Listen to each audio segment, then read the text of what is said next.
Good morning. It's breakfast time. I have my yogurt, a bit of bread, avocado, and salmon, smoked salmon, one egg, and fruit plum. And I have my coffee. Ayan, let's eat. Ito ang aking breakfast. Yun naman ang breakfast ni Kagor. Breakfast ni Girling Itlog.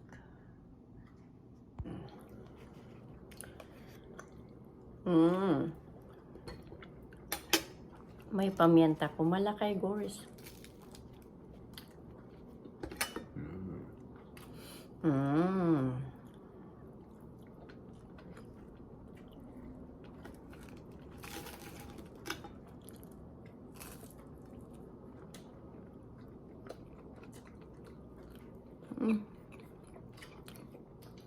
Binigat. Asti lang tikan ka no. Kunti-kunti. Pero more on protein.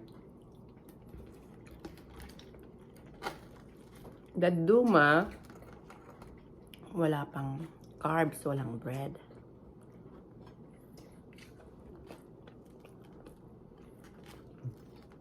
Good for 4 hours na to sa aking tummy.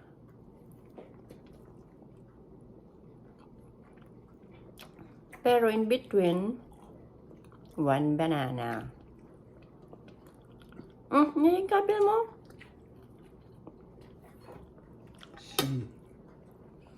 Pero si Kagor, dami niyang pagkain, oh. Rice, ulam niya, chicken, and carnivorous ang aking Kagor.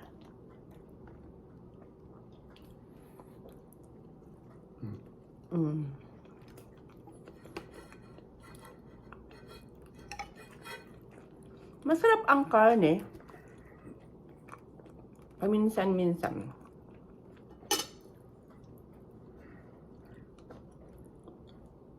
Not always. Kain na ako. Huwag ko nang ipakita lahat. See you in my walking. 10 a.m.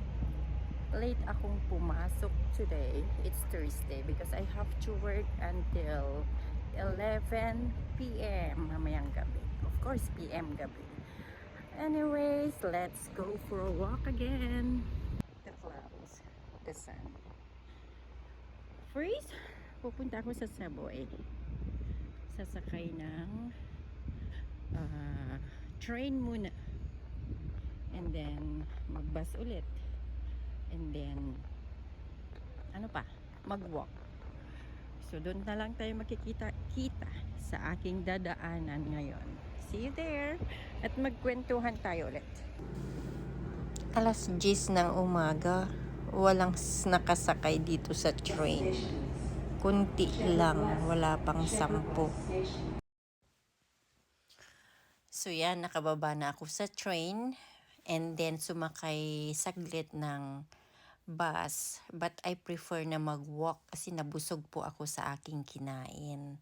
So, itong walk ko ito, abutin siguro ng mga 30 to 40 minutes. So, samahan nyo ako habang nagkukwentuhan tayo. Bakit mas pinili kong mag-walk kaysa sasakay sa bus diretso sa aking employer? Ganito po yun. Everyday yan, ginagawa kong mag-walk. Pwede akong sasakay and then mag-walk lang ng 5 minutes. But because I have time na maglakad pa, so maglakad na lang ako. Tapos ang pamasahe ko, free. But it doesn't matter kung free dahil bigay ng aking employer, mas pipiliin ko pa rin maglakad. Because there's a big reason. Mataas po ang aking sugar. Diabetic ako. So, instead na iinom ng maraming gamot, nagbi-maintenance ako pero mild lang, hindi marami yung iniinom ko. So, dinadagdagan ko ng walking, exercise, para hindi ako tataba. Kasi karamihan sa mga diabetes ay tumataba dahil sa mga food intake o sa mga gamot. So what I did, yun ang sabi ng doktor, na if I can walk at least 1 hour every day, I will do it. So, ayun ang ginawa ko. Yung ganda ng bahay, oh. Ito yung nilalakaran ko. Papasok ako dito sa Beltline para hindi masyadong maraming tao. Walang tao dito masyado, walang sasakyan. It's all like for walking and for sa mga nagbibisikleta. So yan po. Oh, ito yung isa kong favorite na puno. Down to earth na puno. Willow tree. Anyways, so yun. So instead na maggamot ng marami at saka hindi tataba, mas prefer kong mag-walk na lang araw-araw. Which is nasanay na ako, kaya hindi ako tumataba. So for like 20 years na diabetes ako, imagine that, I started when I was 34. Ayan. So, minsan hindi ako naggagamot. I'm just trying na ma-maintain ko lang yung sugar ko. But sometimes, nag-cheat day rin ako. Kumakain ng chocolate, lalo na pag may party. Kumakain din ako ng mga matatamis at saka kumakain ng madami. But kung yung mga regular days lang, Monday to Friday,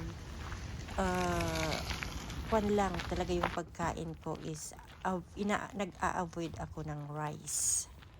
So, ayan, parati akong nagwo-walk. Doesn't matter kung umaga, tanghali, hanggang sa pag-uwi ko. Meron akong walk. At least maka-walk man ako sa isang araw ng 1 hour, which is sometimes naaabot ko ng 16,000 steps a day. Aside from yung sa loob ng bahay ng employer ko, dito sa labas, yun, talagang diretsong walk yan. Hindi yung walk na mabagal.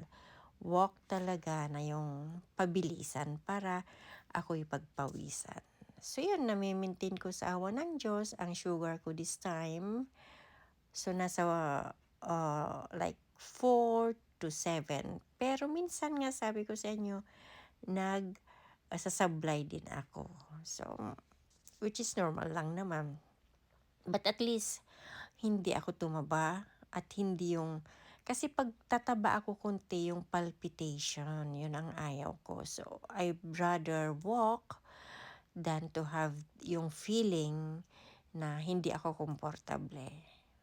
O ipapakita ko pala tong mga halaman na to. Malapit na ako sa bahay ng employer ko. So, pero maaga pa, kaya iikot pa ako konti.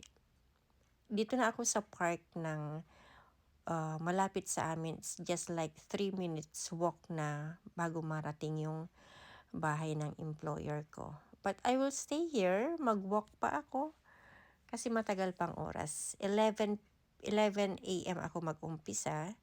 And then, I don't know if I'm done by 10 ng gabi. So, ganun pa rin, 10 to 12 hours ang work ko. Almost every day yan. Work, walk, go home. Yun lang ang aking ginagawa. Monday to Friday. And then, pag nakauwi na sa bahay, magluto pa rin. Hindi man ako masyadong kumakain ng rice. May anak naman ako na lalaki at saka ang aking asawa. Pati yung anak kong babae, nag-iwas na rin siya ng rice. Carbs, basta carbohydrates, iniiwasan namin. But we always do cheat day. May mga cheat day kami, especially Friday. So again, thank you for watching and see you again next time. Tingnan nyo yung puno. Malapit na talaga yung fall. Ang ganda-ganda ng puno. I love it. Anyways, thank you for watching. Please don't forget to subscribe.